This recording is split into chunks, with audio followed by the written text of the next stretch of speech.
Group 1 aspirants కోసం టీసాట్ నిర్వహిస్తున్నటువంటి కార్యక్రమానికి స్వాగతం.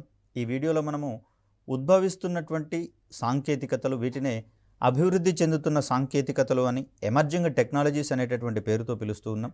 ఇది రాబోయే కాలంలో ప్రపంచ గతిని సాంకేతిక పరమైనటువంటి అంశాల ఆధారంగా సమూలంగా మార్చివేసేటటువంటి లక్షణాలను కలిగి ఉన్న సాంకేతికతలుగా చెప్పుకుంటూ ఉంటాం. ఎమర్జింగ్ టెక్నాలజీస్ అనేవి ఇప్పటికిప్పుడు మనకు ఫలితాలను ఇచ్చేటటువంటి సాంకేతికతలుగా కాక, రాబోయే 5 నుంచి 10 సంవత్సరాల కాలంలో వీటి యొక్క ప్రయోజనాలను పొందేటటువంటి క్రమాన్ని సూచిస్తూ ఉన్న ఒక పదజాలంగా మనకు ఎమర్జింగ్ టెక్నాలజీ అనేది కనిపిస్తూ ఉంది. అయితే కొన్ని రకాలైనటువంటి సాంకేతికతలు ఇప్పటికే వినియోగంలో ఉండగా, ఆ వినియోగం అనేది ఇంకా ప్రాథమిక దశలోనే ఉన్నట్లుగా మనకు కనిపిస్తూ ఉంది. అనగా మరిన్ని విస్తృతమైనటువంటి పరిశోధనల ద్వారా మరిన్ని రంగాలకు వాటిని అప్లై చేసేటటువంటి ధోరణి మనకి ఇక్కడ కనిపిస్తుంది. తద్వారా సైబర్ సెక్యూరిటీ కావచ్చు, ఐఓటీ కావచ్చు, ఇవన్నీ కూడా ప్రాథమిక దశల్లోనే వినియోగించే స్థితిలో ఉండగా, రాబోయే కాలంలో మరిన్ని రంగాలకు విస్తరించి మానవాళికి మరింత విస్తృతమైనటువంటి ప్రయోజనాలను పెంపొందించే లక్షణాలు కలిగి ఉంటాయి. మరి మిగిలిన ఉద్భవించే సాంకేతికతలకు సంబంధించిన అంశాలు తెలుసుకునే ప్రయత్నం చేద్దాం. ఇక్కడ మానవాళి యొక్క జీవనాన్ని మరింత సులభ సాధ్యం చేసేటటువంటి సాంకేతికతల పట్ల అనాదిగా మానవుడు ఎన్నో పరిశోధనలు చేస్తూనే ఉన్నాడని చెప్పేసి చెప్పుకున్నాం. ఈ క్రమంలో చూస్తే మొబైల్ కమ్యూనికేషన్ టెక్నాలజీలో మనం 0th జనరేషన్ దగ్గర నుంచి మొదలు పెట్టుకున్నాం. దీంట్లో కేవలము పుష్ టు టాక్ అనేటటువంటి టెక్నాలజీ ఆధారంగా ఉండే ఉపకరణాలను మాత్రమే వినియోగించుకోవడం అనేది జరిగింది. ప్రధానంగా నౌకా రంగం కావచ్చు, రవాణా రంగం కావచ్చు, రక్షక భటులు కావచ్చు, ఈ రకమైనటువంటి సాంకేతికతను వినియోగించుకున్నట్లుగా చూసుకున్నాం. అదేవిధంగా చూస్తే ఎనలాగ్ సిగ్నల్ ఆధారంగా ఈ 0G అండ్ 1G అనేటటువంటి జనరేషన్స్ పనిచేసినటువంటి క్రమంలో, తర్వాత 2G, 3G వంటివి అంతర్జాల సౌకర్యాలను అందించేటటువంటి క్రమంలో ఒక అడుగు ముందుకు వేసినట్లుగా కనిపిస్తూ ఉంది. 3Gలో ప్రధానంగా LTE, అదేవిధంగా ఎడ్జ్ వంటి సాంకేతికతలు మనకి ఇక్కడ కనిపిస్తూ ఉండగా, ఈ LTEనే కాలక్రమంలో మరింత విస్తృతపరచబడి 4Gగా వచ్చినట్లుగా మనం ఇక్కడ చూస్తూ ఉన్నాం. ఇక్కడ 4Gని మించినటువంటి వేగాలతో వచ్చేటటువంటి సాంకేతికతగా మనకి ఇక్కడ 5G అనేది కనిపిస్తూ ఉంది. మరి ఇలాంటి తరుణంలో ఈ 4G నాటికే ఇంటర్నెట్ టీవీ అనేటటువంటిది, అదేవిధంగా వీడియో కాన్ఫరెన్సింగ్కి సంబంధించినటువంటి అంశాలలో ప్రధానమైనటువంటి గణనీయమైనటువంటి మార్పులు రావడం అనేది జరిగింది. మరి 5G సాంకేతికతతో మరింత విస్తృతమైనటువంటి ప్రయోజనాలు అందనున్నట్లుగా మానవ జీవన సరళి అనేది అమూలాగ్రం మారేటటువంటి క్రమాన్ని మనం ఇక్కడ చూడవచ్చు. 5Gతో ఈ IoT వంటి సాంకేతికతలను జోడించినట్లయితే మరిన్ని ప్రయోజనాలు పొందేటటువంటి అవకాశం ఉంది. అదేవిధంగా బ్లాక్ చైన్ టెక్నాలజీ కావచ్చు, రోబోటిక్స్ వంటి రంగాలను గనక ఈ 5Gతో అనుసంధానం చేసినట్లయితే మరింత వేగవంతమైనటువంటి సేవలు మనకు అందుబాటులోకి వచ్చే అవకాశం ఉందని తెలుస్తుంది. కాబట్టి మరి ఈ క్రమంలో మరొక ఉద్భవిస్తున్నటువంటి సాంకేతికతగా 5G ఎలా పరిణామం చెందబోతోంది, దాని యొక్క ప్రయోజనాలు ఏ విధంగా ఉండబోతున్నాయనే అంశాలు తెలుసుకునే ప్రయత్నం చేద్దాం. ఇక్కడ IoTని అనుసరించే తదుపరి సాంకేతిక ధోరణి 5Gగా మనం చెప్పవచ్చు, లేదా 5G మీద ఆధారపడదగ్గ సాంకేతికతగా మనకి ఇక్కడ IoT అనేది కనిపిస్తుంది. కాబట్టి IoT ప్రస్తుతం ఉన్నటువంటి 4G తరుణంలోనే అనేకమైనటువంటి విస్తృత ప్రయోజనాలు అందిస్తున్నటువంటి దృష్ట్యా మరింత వేగవంతమైనటువంటి అంతర్జాలము 5G రాకతో సాధ్యమవుతుంది. కాబట్టి మరిది మరిన్ని పెనుమార్పులకు దోహదపడేందుకు అవకాశాన్ని ఇస్తుంది. ఇక్కడ ఎటువంటి కాలయాపన లేకుండా ఇంటర్నెట్ ఆఫ్ థింగ్స్ ఆధారంగా కొన్ని ఉపకరణాలను మనము ఈజీగా తక్కువ సమయంలోనే యాక్సెస్ చేసుకునేటటువంటి అవకాశం అనేది ఉంటుంది. ఫర్ ఎగ్జాంపుల్, ఇంటికి బయలుదేరేటటువంటి క్రమంలో ఒక 5 నిమిషాల్లో ఏసీని కనుక ఆన్ చేసినట్లయితే ఇంట్లోకి ప్రవేశించగానే చల్లటి వాతావరణాన్ని మనం అనుభవించేందుకు అవకాశం అనేది ఉంటుంది. ఇవన్నీ కూడా 5G రాకతో సులభ సాధ్యమయ్యే పరిస్థితులు కనిపిస్తూ ఉన్నాయి. ఇక్కడ ఇంటర్నెట్ను బ్రౌజ్ చేయడానికి, డేటా ఆధారిత సేవలను ఉపయోగించడానికి, స్పోటిఫై లేదా యూట్యూబ్లో స్ట్రీమింగ్ కోసం బ్యాండ్ విడుదల పెంపు వంటి మరెన్నో సేవలు అందించినటువంటి 3G మరియు 4G. ఇక్కడ యూట్యూబ్ స్ట్రీమింగ్ కావచ్చు, అదేవిధంగా ఆన్లైన్ ప్లాట్ఫామ్స్లలో మనకు నచ్చినటువంటి సాంగ్స్ని వినేటటువంటి క్రమంలో కావచ్చు, 3G మరియు 4G సాంకేతికతలు లేదా 3G మరియు 4G మొబైల్ జనరేషన్స్లలో కొన్ని అద్భుతాలు అనేవి సాకారం కావడం అనేది జరిగింది. అయితే 3G యుగం నాటికే ఈ సర్వీసెస్ వచ్చినా కూడా దీంట్లో బఫరింగ్ అనేది ఒక ప్రధానమైనటువంటి సమస్యగా పరిణమించింది. అంటే కొన్ని సందర్భాలలో సిగ్నల్స్ సరిగా అందనటువంటి పరిస్థితులలో సదరు వీడియో లోడ్ కావడానికి ఎక్కువ సమయం తీసుకోవడం అనేది జరిగింది. మరి 4G రాకతో బఫరింగ్ అనేది కొంతవరకు తగ్గినట్లుగా మనం గమనిస్తూ ఉన్నాం. 5G రాకతో ఒక అల్ట్రా హెచ్డి క్వాలిటీతో ఉన్నటువంటి మూవీ సైతం రెప్పపాటు కాలంలో డౌన్లోడ్ చేసుకునేటందుకు వీలు కలుగుతుంది. అంత స్పీడ్తో 5G సర్వీసెస్ అనేవి మనకు రావడం అనేది చూస్తూ ఉన్నాం. తద్వారా మరింత క్వాలిటీతో కూడినటువంటి వీడియోస్ని మనము ఎంజాయ్ చేసేటటువంటి అంశంగా మనం ఇక్కడ గమనించవచ్చు 5G రాకకు సంబంధించి. ఇక్కడ యూట్యూబ్లో సైతం కొన్ని సందర్భాలలో తక్కువ నాణ్యత కలిగినటువంటి వీడియోస్ ప్లే చేయడానికి అవకాశం ఉంటుంది నెట్వర్క్ యొక్క బ్యాండ్ విడ్త్ ప్రకారము. మరి 5G రాకతో బ్యాండ్ విడ్త్ వేగం అనేది అమాంతం పెరుగుతూ ఉంటుంది కాబట్టి నాణ్యమైనటువంటి వీడియోలను సైతం ఎటువంటి అంతరాలు లేకుండా బఫరింగ్ లేకుండా మనం చూసేందుకు వీలనేది కలుగుతుంది. అంత క్రితమైతే వీడియోలను చూడాల్సి వచ్చినా లేదా ఆడియోస్ని చూడాల్సి వచ్చినా కూడా మనం నిర్దిష్టమైనటువంటి ప్లేయర్స్ని వాడాల్సి వచ్చేది. ఆడియో విషయానికి వస్తే ఇక్కడ ఆడియో క్యాసెట్ ప్లేయర్స్ అనేటటువంటివి మనకు అందుబాటులో ఉండగా వీడియోలకు సంబంధించి వీడియో క్యాసెట్ ప్లేయర్స్ వంటివి అందుబాటులో ఉన్నటువంటి పరిస్థితులు మనం చూస్తూ ఉన్నాం. సో టేప్ రికార్డర్ వంటివి ఆడియో ప్లే కోసం మనం వినియోగించుకున్నాం. ఇలా నిర్దిష్టమైనటువంటి ప్లేయర్స్ యొక్క అవసరం లేకుండా ఆన్లైన్ మాధ్యమంగానే సదరు పాటలను వినడం కావచ్చు, వీడియోలను చూడడం వంటి కార్యక్రమాలు మనం చేపట్టడం అనేది 3G మరియు 4G రాకతో సులభ సాధ్యమైంది. మరి ఇక్కడ కొంచెం క్వాలిటీకి సంబంధించినటువంటి విషయాలుగా కనిపిస్తూ ఉండగా, క్వాలిటీతో రాజీ పడేటటువంటి విషయాలు కనిపిస్తూ ఉండగా 5G రాకతో ఎటువంటి క్వాలిటీతో రాజీ పడకుండా పూర్తి నాణ్యతతో కూడినటువంటి ఆడియోస్ వినడం కావచ్చు, వీడియోస్ను చూసేటటువంటి క్రమాన్ని మనం ఇక్కడ గమనించవచ్చు. అలా సాంకేతికతలతో పోలిస్తే అంటే 3G మరియు 5G సాంకేతికతలతో పోలిస్తే 5G సేవలు మన జీవితాలను విప్లవాత్మకంగా మారుస్తాయని చెప్పేసి భావించడం జరుగుతుంది. ముఖ్యంగా చూస్తే 5G రాకతో బ్యాండ్ విడ్త్ పెరుగుతుంది కాబట్టి అప్లోడ్ చేసేటటువంటి వేగాలు కావచ్చు, డౌన్లోడ్ చేసేటటువంటి వేగాలు కావచ్చు గణనీయంగా పెరుగుతాయి. కాబట్టి నెట్వర్క్ మీద ట్రాఫిక్ అనేటటువంటిది గణనీయంగా తగ్గేందుకు అవకాశం ఉంది. అదేవిధంగా నెట్వర్క్ డిమాండ్ అనేది గణనీయంగా తగ్గించేందుకు అవకాశం ఉంది. మరొక రకంగా చూస్తే తక్కువ సమయంలోనే డౌన్లోడ్స్ అనేవి పాసిబుల్ అవుతున్నాయి కాబట్టి ఇక్కడ డివైసెస్ యొక్క బ్యాటరీ మీద లోడ్ అనేది తక్కువగా పడుతుంది. తద్వారా వాటి యొక్క జీవితకాలం పెరిగేటటువంటి క్రమాన్ని కూడా మనం ఇక్కడ చూస్తున్నాం. ఇవన్నీ సర్వసాధారణమైనటువంటి ప్రయోజనాలుగా మనకు కనిపిస్తూ ఉన్నాయి. మరిన్ని అద్భుతాలు అనేవి సమీపకాలంలో 5G రాకతో ఆవిష్కృతమయ్యేందుకు ఎక్కువ అవకాశాలు ఉన్నాయనడంలో ఎటువంటి సందేహం లేదు. సో ఈ 5Gని ఉపయోగించుకొని కొన్ని ప్లాట్ఫామ్స్ అనేవి కీలకమైనటువంటి ఆవిష్కరణలు చేయడానికి ప్రయత్నాలు ప్రారంభించాయి.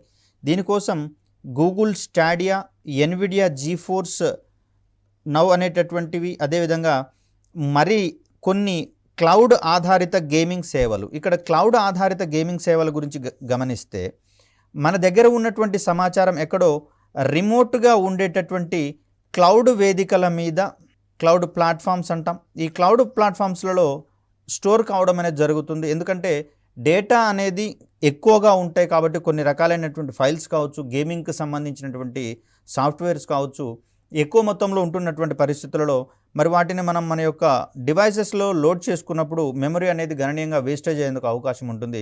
తద్వారా వీటిని రిమోట్లో ఉన్నటువంటి క్లౌడ్ ప్లాట్ఫామ్స్లలో నిక్షిప్తం చేసుకొని అక్కడి నుంచి మనం యాక్సెస్ చేసుకోవడానికి అవకాశం ఉంటుంది. ఇప్పుడున్నటువంటి సాంప్రదాయ 3G మరియు 4G విధానాలలో అక్కడ లోడింగ్ సమయంలో ఎటువంటి టెక్నికల్ ఇష్యూస్ వచ్చినా కూడా సదరు గేమింగ్ ఎక్స్పీరియన్సెస్ని మనం పూర్తి స్థాయిలో అనుభవించేందుకు అవకాశం ఉండదు. మరి 5G రాకతో ఈ గేమింగ్ ఇండస్ట్రీ అనేది సమూలం మారిపోయేటటువంటి అవకాశం ఉంది. క్వాలిటీ వీడియో గేమ్స్ని సైతం మనము ఎటువంటి ఇంటరప్షన్స్ లేకుండా ఎంజాయ్గా ఆడుకునేటందుకు అవకాశం అనేది దొరుకుతుంది. సో వీటితో పాటుగా ఆగ్మెంటెడ్ రియాలిటీ మరియు వర్చువల్ రియాలిటీ వంటి అధునాతన సాంకేతికతలపై ఆధారపడేటటువంటి సేవలను సైతం ఇక్కడ ప్రారంభించడం గమనిస్తూ ఉన్నాం. ముఖ్యంగా చూస్తే ట్రైనింగ్కి సంబంధించినటువంటి అట్మాస్ఫియర్ను, అదేవిధంగా టూరిజంకి సంబంధించినటువంటి అట్మాస్ఫియర్స్ని ఇక్కడ ఆగ్మెంటెడ్ రియాలిటీ మరియు వర్చువల్ రియాలిటీ వంటివి ఆమూలాగ్రం మార్చివేసేటందుకు అవకాశం ఉంది. ఏదైనా ఒక నిర్ణీత ప్రదేశానికి సంబంధించినటువంటి ప్రదేశానికి టూరిస్టులను అట్రాక్ట్ చేసేటటువంటి సందర్భంలో అక్కడ ఉన్నటువంటి ఆ ప్రాంతాల యొక్క విశేషాలతో ఒక వీడియోను రూపొందించి ఏఆర్ మాధ్యమంగా లేదా వర్చువల్ రియాలిటీ మాధ్యమంగా కనుక టూరిస్టులకు అందించినట్లయితే వారు నిజంగా అక్కడ ఉన్నటువంటి పరిస్థితులను అనుభూతి చెందుతూ తద్వారా దానిని విజిట్ చేసేటందుకు ఎక్కువ ఉత్సాహాన్ని చూపించడం అనేది మనం గమనిస్తూ ఉన్నాం. అలా ఇక్కడ విమానాల పైలట్స్కి సైతం శిక్షణ అందించేటటువంటి క్రమంలో ఈ విధమైనటువంటి సాంకేతికతలు అధికంగా దోహదపడుతున్న పరిస్థితులలో మరి వీటన్నింటినీ సాకారం చేసేటటువంటి దిశగా 5G అనేది మరింత క్వాలిటీతో కూడినటువంటి సర్వీసెస్ అందించడానికి ఉపయుక్తంగా ఉండే అవకాశం ఉంది. అదేవిధంగా చూస్తే ఫ్యాక్టరీలు కావచ్చు, భద్రత మరియు ట్రాఫిక్ నిర్వహణను మెరుగుపరచడంలో దీనికి సహాయపడేటటువంటి హెచ్డి కెమెరాలు కావచ్చు, స్మార్ట్ గ్రిడ్ వంటి వ్యవస్థలను నియంత్రించేటటువంటి అంశాలలో కావచ్చు, స్మార్ట్ రిటైల్స్లలో కూడా ఈ 5G సాంకేతికత ఉపయోగపడుతుందనేటటువంటి అంశాలను ప్రముఖంగా మనం ప్రస్తావించుకోవాల్సి వస్తుంది. అదేవిధంగా చూస్తే స్మార్ట్ హోమ్స్ అనేటటువంటి ఇటీవల కాలంలో రూపొందించడం మనం గమనించాల్సినటువంటి అంశము. దీంట్లో మనం వాడేటటువంటి గీజర్ నుంచి మొదలుకొని మైక్రోవేవ్ ఓవెన్, అదేవిధంగా ఏసీ మరియు డోర్లకు సంబంధించినటువంటి లాకింగ్ కావచ్చు, అన్లాకింగ్ కావచ్చు, ఇవన్నీ కూడా సాంకేతికత సహాయంతో నిర్వహించుకునేటందుకు వీలు కల్పించబడుతున్నటువంటి తరుణంలో మరి 5G రాకతో వీటిని మరింత వినూత్నంగా పూర్తిగా వినియోగించుకునేటందుకు అవకాశం అనేది ఇక్కడ ఏర్పడడం అనేది జరుగుతుంది.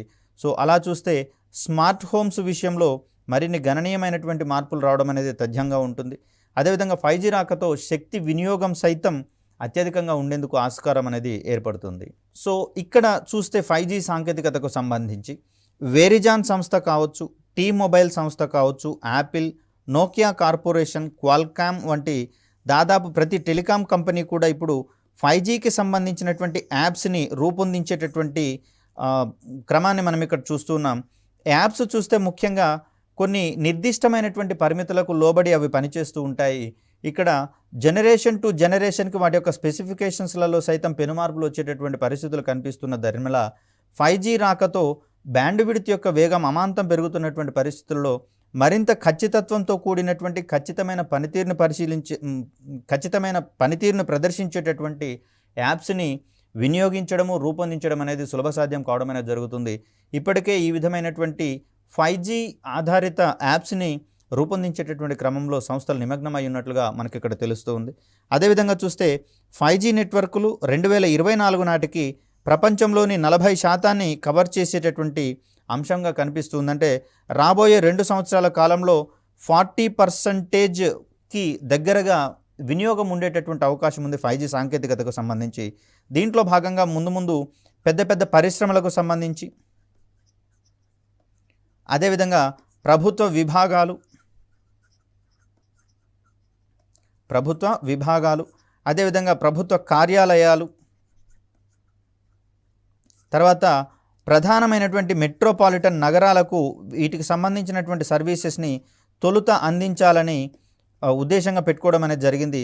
తద్వారా సాధారణ ప్రజానీకానికి 5G సాంకేతిక సేవలు రావడానికి మరికొంత సమయం పట్టేటందుకు అవకాశం అనేది ఉంటుంది.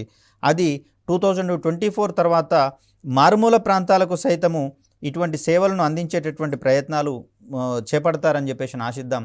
ఈ లోపల మనకు అవసరమైనటువంటి గ్రౌండ్ ఇన్ఫ్రాస్ట్రక్చర్ మరియు స్పేషియల్ ఇన్ఫ్రాస్ట్రక్చర్ అనేటటువంటివి ఎస్టాబ్లిష్ చేసుకున్నప్పుడు మాత్రమే ఈ రకమైనటువంటి అభివృద్ధి మనకు సాధ్యమవుతుంది. కాబట్టి మరి ఆ ఓరియంటేషన్లో ప్రభుత్వాలు కావచ్చు, సంబంధిత సంస్థలు కావచ్చు పనిచేసేటటువంటి అవకాశం ఉంది.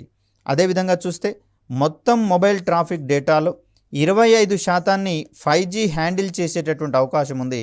ఇప్పటికే అన్ని మొబైల్ తయారీ కంపెనీలు 5G ఆధారిత లేదా 5G ఎనేబుల్డ్ హ్యాండ్సెట్స్ని తయారు చేసి మార్కెట్లోకి పంపించడం అనేది చూస్తూనే ఉన్నాం. ప్రస్తుతము 4G తర్వాత గణనీయంగా ఉపయోగిస్తున్నటువంటి హ్యాండ్సెట్స్గా మనకి ఇక్కడ 5G హ్యాండ్సెట్స్ అనేవి కనిపిస్తూ ఉన్నాయి. తద్వారా ఇక్కడ సిగ్నల్కి సంబంధించినటువంటి పూర్తి ఆవిష్కరణ సాకారం కాకముందే దానికి సంబంధించినటువంటి హ్యాండ్సెట్స్ అనేవి వినియోగదారుల చేతుల్లోకి రావడం అనేది జరిగింది. సో కాలక్రమంలో 5G సర్వీసెస్ని ఎనేబుల్ చేసుకోవడానికి ఇమ్మీడియట్గా ఈ హ్యాండ్సెట్స్ ఉపయోగపడతాయి అనడంలో ఎటువంటి అతిశయోక్తి లేదు. అదేవిధంగా చూస్తే రాబోయే కాలంలో ఈ హ్యాండ్సెట్స్ యొక్క రేట్స్ కూడా గణనీయంగా తగ్గి మరింత మందికి అందుబాటులోకి వచ్చేటందుకు ఇప్పటికే దారులు ఏర్పడడం అనేది జరిగింది. తద్వారా మారుమూల ప్రాంతాల్లో వారు సైతం సులభంగా 5G సర్వీసెస్ని యాక్సెస్ చేసే విధంగా మొబైల్ హ్యాండ్సెట్స్ తయారీదారులు కావచ్చు, తయారీ సంస్థలు కావచ్చు, ఇక్కడ టెలికాం సర్వీసెస్ ప్రొవైడర్స్ మరియు ఇంటర్నెట్ సర్వీస్ ప్రొవైడర్స్ తగిన ప్రణాళికలు రూపొందించుకుంటూ ఉన్నట్లుగా మనకి ఇక్కడ తెలుస్తూ ఉంది. అదేవిధంగా వీటన్నిటి ఫలితంగా మనం తప్పక చూడవలసిన సాంకేతిక ట్రెండ్గా 5G మారబోతుందనడంలో ఎటువంటి అతిశయోక్తి లేదు. అంటే దీనిని ఏదో ఒక వర్గానికి సహాయపడేటటువంటి లేకపోతే దానికి మాత్రమే సంబంధించినటువంటి ఆవిష్కరణగా కాకుండా సాంకేతికతగా కాకుండా ప్రతి ఒక్కరి చేతిలో ఉంటూ దీనికి సంబంధించినటువంటి సేవలను పొందేటటువంటి ఒక సాంకేతికతగా అంటే ప్రతి ఒక్కరూ దీనిని వినియోగించుకునేటటువంటి క్రమంలో ఇది ప్రతి ఇంటికి చేరువ కావడంలో ఎక్కువ అవకాశాలు ఉన్నట్లుగా మనం ఇక్కడ గమనించవచ్చు. సో ఈ క్రమంలోనే మరొక ముఖ్యమైనటువంటి సాంకేతికతగా మనకి ఇక్కడ బ్లాక్ చైన్ టెక్నాలజీ అనేది కనిపిస్తుంది.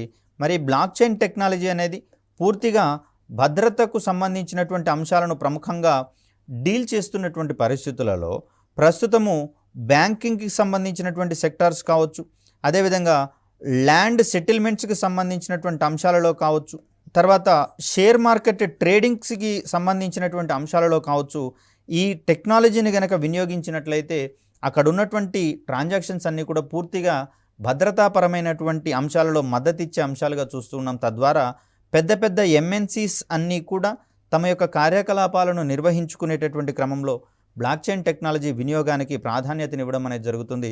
అదేవిధంగా వీటి సహాయంతో వర్చువల్ ప్రాపర్టీస్ని సైతం మనం కొనుగోలు చేసి అమ్ముకునేటందుకు ఎక్కువ వీలు కలుగుతుంది. ఇప్పటికే క్రిప్టో కరెన్సీ వంటి వర్చువల్ కరెన్సీ అనేది ప్రముఖంగా ప్రపంచవ్యాప్తంగా ఎక్కువ చలామణిలో ఉండగా ఇటువంటి వర్చువల్ ప్రాపర్టీస్ని రూపొందించడం, అదేవిధంగా వాటికి సంబంధించినటువంటి క్రయ విక్రయాలు చేయడం అనేది బ్లాక్ చైన్ టెక్నాలజీ ద్వారా సులభంగా అందుబాటులోకి రాబోతోంది.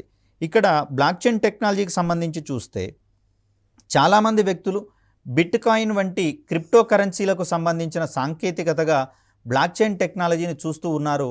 అయితే బ్లాక్ చైన్ టెక్నాలజీలో క్రిప్టో కరెన్సీని తయారు చేయడము, దాని యొక్క క్రయ విక్రయాలు లావాదేవీలు చేయడం అనేది కేవలం ఒక పార్ట్కు సంబంధించినటువంటి అంశమే. కానీ దీని యొక్క ఉపయోగాలు అనేవి మరిన్ని విభాగాలలో రంగాల వారీగా చూస్తే గణనీయంగా ఉన్నట్లుగా మనకి ఇక్కడ కనిపిస్తుంది.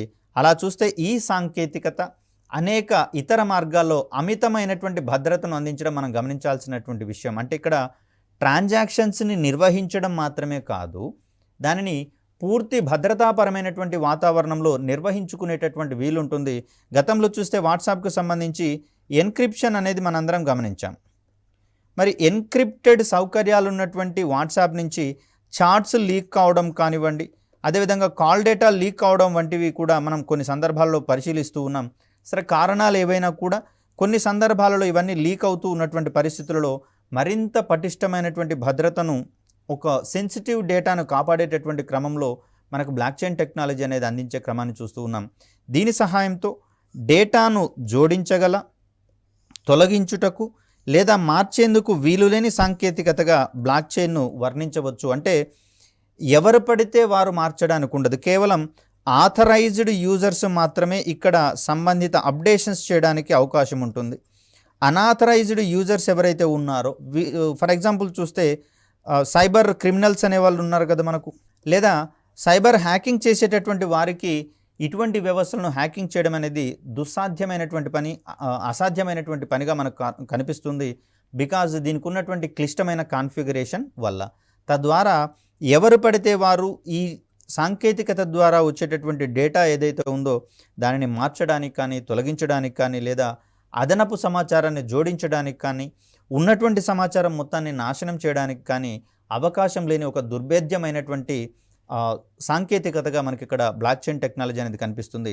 కనుకనే తెలంగాణ ప్రభుత్వం వారు అక్కడ ల్యాండ్ భూ లావాదేవీలకు సంబంధించినటువంటి తగాదాలను పూర్తిగా నివారించేటటువంటి క్రమంలో ధరణి అనేటటువంటి పోర్టల్ను ప్రారంభించడం, అది బ్లాక్ చైన్ టెక్నాలజీ ద్వారా పనిచేస్తూ ఉండడం మనం ఒక విశేషమైనటువంటి ప్రక్రియగా చెప్పుకోవచ్చు.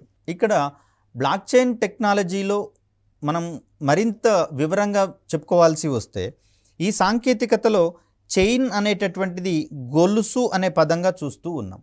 మరి ఈ గొలుసు అనేటటువంటిది దత్తాంశం యొక్క గొలుసును తయారు చేయడాన్ని సూచిస్తుంది. అంటే డేటా చైన్స్ని రూపొందించడానికి ఇది మనకు పనికొస్తుంది అనేటటువంటి అంశాన్ని ఇక్కడ మనం చూస్తాం.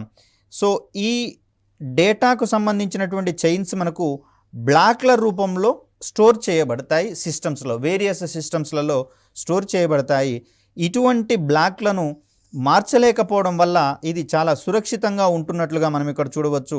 అదేవిధంగా చూస్తే బ్లాక్ చైన్ సాంకేతికతలో ఇటువంటి దత్తాంశాల గొలుసులు, వీటిని డేటా చైన్స్ అంటాము, ఇవి పూర్తి ఏకాభిప్రాయంతో, అంటే అక్కడ ఒక్క వినియోగదారుడు కాకుండా మల్టిపుల్ ఆథెంటిక్ యూజర్స్ అనేది ఉండడం జరుగుతుంది.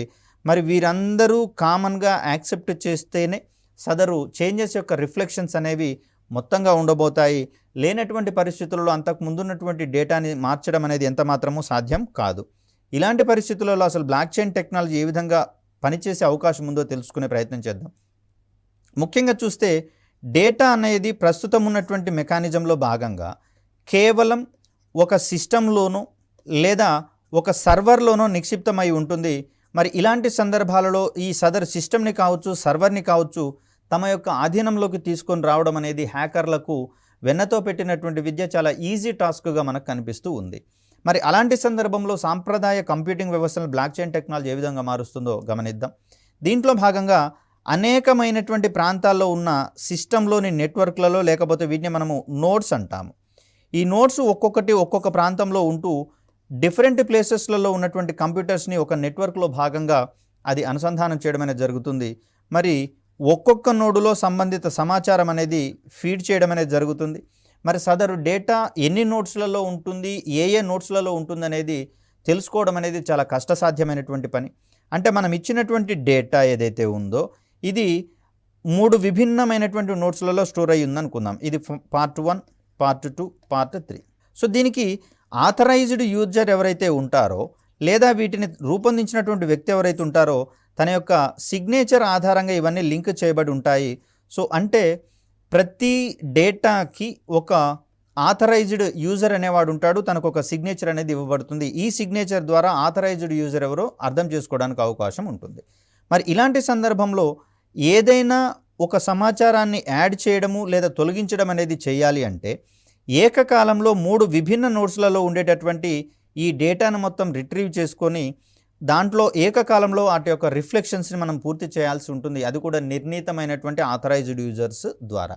ఫర్ సపోజ్ ఎవరైనా హ్యాకర్ సమాచారాన్ని మార్చడానికి లేదా నాశనం చేయడానికి ప్రయత్నించేటటువంటి సందర్భంలో తను ఏదో ఒక సిస్టంలో ఉన్నటువంటి డేటాను యాక్సెస్ చేసుకునేందుకు అవకాశం ఉందనుకుందాం. ఫర్ సపోజ్ P1 అనేటటువంటి సమాచారాన్ని P0గా మార్చారు. మరి ఇటువంటి రిఫ్లెక్షన్ అనేది P2 మరియు P3లకు సంబంధించినటువంటి సిగ్నేచర్ కూడా ఉంటుంది కదా. మరి వీటికి సంబంధించి కూడా మార్పు అనేది జరగాలి. కానీ ఈ నోడ్ 2, నోడ్ 3కి సంబంధించిన యాక్సెస్ తన దగ్గర లేదు కాబట్టి సంబంధిత P0 అనేటటువంటి రిఫ్లెక్షన్ ఇక్కడ పూర్తి స్థాయిలో అమలుపరచని పరిస్థితి ఉంటుంది. తద్వారా P1 సమాచారం ఎటువంటి మార్పులకు లోను కాకుండా అదేవిధంగా ఉండేందుకు అవకాశం ఉంటుంది. అయితే ఈ సమాచారాన్ని మార్చేటటువంటి క్రమంలో మిగతా 3 నోట్స్ను కూడా సంబంధిత హ్యాకర్ తన అధీనంలోకి తీసుకొని రావాల్సి వస్తుంది. అయితే ఏదో ఒక సిస్టమ్ని హ్యాక్ చేయడం ఈజీ, కానీ ఏకకాలంలో ఇలా 3 నోట్స్ని, అది కూడా ఎక్కడున్నాయో తెలియనటువంటి నోట్స్ని దాడి చేసి వాటి యొక్క యాక్సెస్ తీసుకోవడం అనేది కొంచెం కష్టమైనటువంటి పని. కాబట్టి ఈ విధంగా బ్లాక్ చైన్ టెక్నాలజీలో డేటా అనేది సర్వసాధారణంగా మార్చడానికి వీలు లేకుండా ఉంటుంది. ఒకవేళ ఆథరైజ్డ్ యూజర్ అయితే తనకు సంబంధించినటువంటి సిగ్నేచర్ ద్వారా వాటి యొక్క యాక్సెస్ని తీసుకొని సమాచారాన్ని మార్చి సంబంధిత సిగ్నేచర్ ద్వారా తిరిగి 3 విభిన్నమైనటువంటి నోట్స్లలో నిక్షిప్తం చేయడానికి అవకాశం ఉంటుంది. కాబట్టి ఇక్కడ మాత్రమే పర్మనెంట్గా P0 అనేటటువంటి ఇన్ఫర్మేషన్ యాడ్ చేయడానికి అవకాశం ఉంటుంది. ఇలా మనకు బ్లాక్ చైన్ టెక్నాలజీ అనేది ఒక శత్రు దుర్భేద్యమైనటువంటి సమాచారాన్ని భద్రపరిచే ఒక అద్భుత సాంకేతికతగా మనకు కనిపిస్తూ ఉంది. ఈ క్రమంలో మరి బ్లాక్ చైన్ టెక్నాలజీ ఏ విధంగా మనకు ఉపయోగపడుతుందో తెలుసుకునే ప్రయత్నం చేద్దాం. బ్లాక్ చైన్తో లావాదేవీలను పర్యవేక్షించడానికి, అదేవిధంగా పర్యవేక్షించేటటువంటి క్రమంలో ఏ విధమైనటువంటి మార్పులు చేర్పులు వచ్చినా సంబంధిత మార్పులను ధృవీకరించడానికి మనకు ఒక విశ్వసనీయమైనటువంటి థర్డ్ పార్టీ జోక్యం లేకుండానే ఇవన్నీ చూసుకునేటటువంటి అవకాశం ఉంటుంది. అంటే వీటన్నింటినీ క్రాస్ చెక్ చేసుకోవాల్సిన అవసరం మనకు లేదు.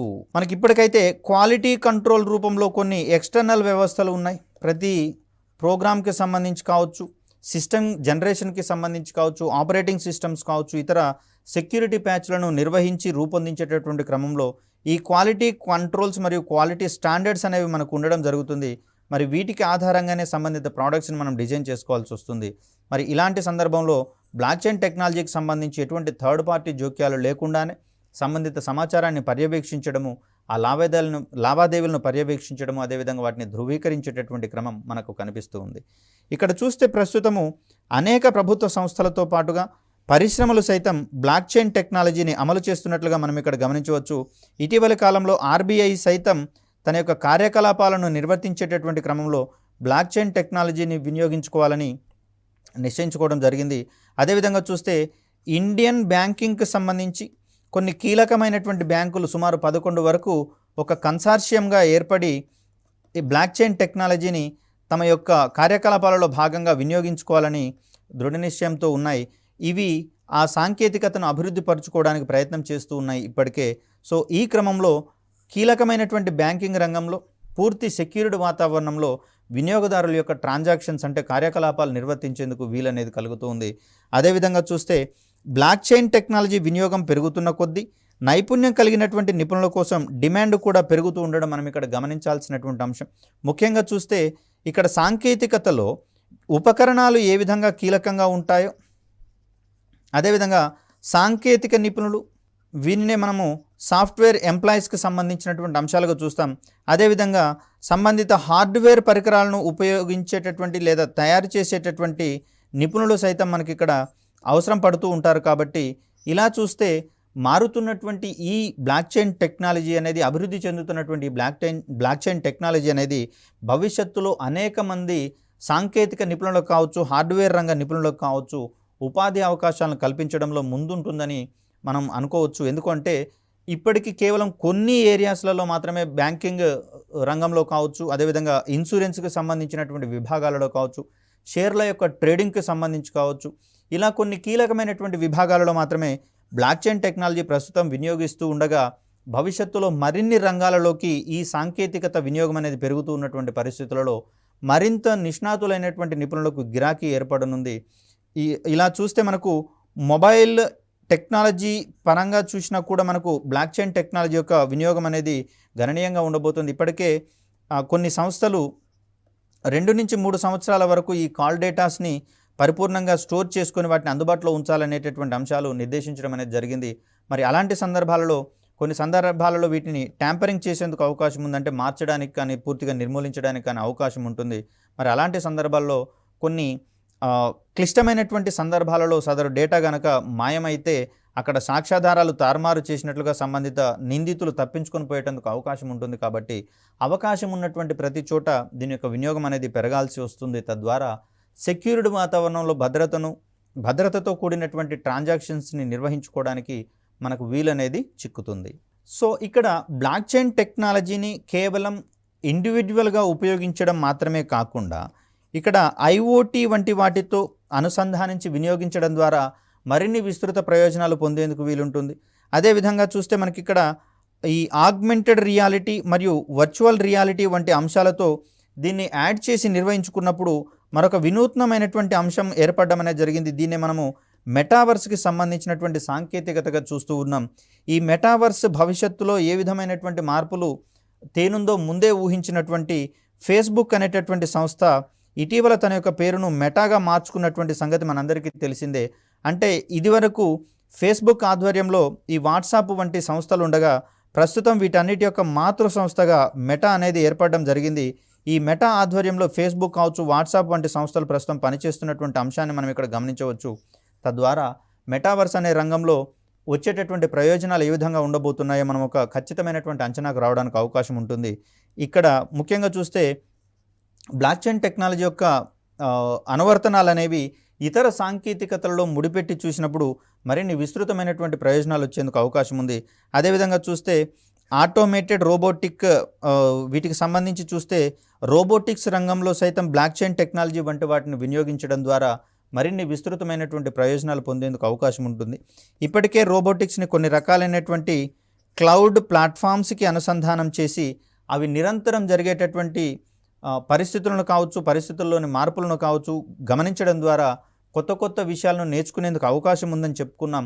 మరి ఇలాంటి పరిస్థితులలో బ్లాక్ చైన్ టెక్నాలజీ వంటి సాంకేతికతలను కనుక రోబోటిక్ రంగంలో వినియోగించగలిగితే ఎటువంటి హ్యాకింగ్కి ఆస్కారం లేనటువంటి రోబోట్స్ యొక్క ప్రయోజనాలను మానవాళి పొందేందుకు అవకాశం అనేది ఉంటుంది. మరిన్ని ఉద్భవిస్తున్నటువంటి సాంకేతికతలను గురించి రాబోయే వీడియోలో తెలుసుకునే ప్రయత్నం చేద్దాం. అప్పటి వరకు సెలవు. ధన్యవాదాలు.